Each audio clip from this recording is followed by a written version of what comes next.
how fish saved my life. Part 2. Trigger warning, depression, not wanting to be here, grief.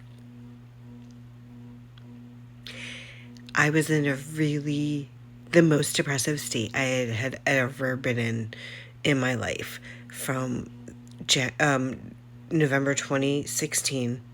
We all know what happened then. But it was also preceded by, the re-triggering of the loss of my father. Being reported to DHS because of the grief. Like, that's why I got reported to DHS, was because of my depression and my grief. I had been home taking care of Ori for 5.5 years. And that just didn't put me in the best of mental states. I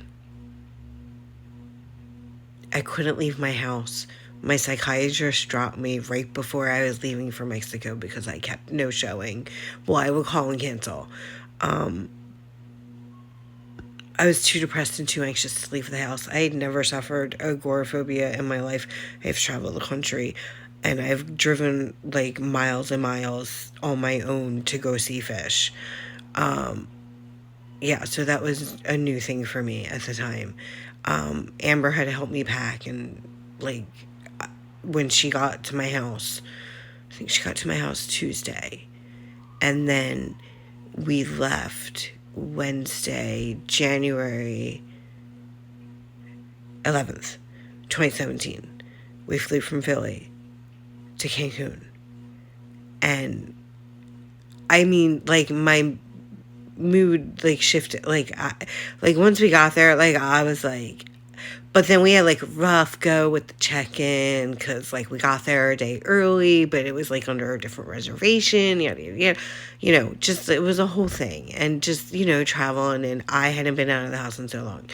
I had to, like, order all my shit, like, online, like, all my gear for the shows and stuff.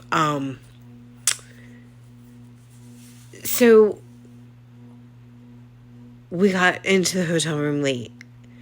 She crashed because she had been drinking at the airport and, like, on the plane. I don't drink.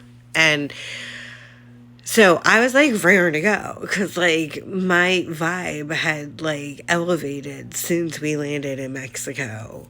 But I was, like, looking for people to hang out with, and it was, like, quiet and dark. It was really, really cool. Okay, part 3. It's getting good.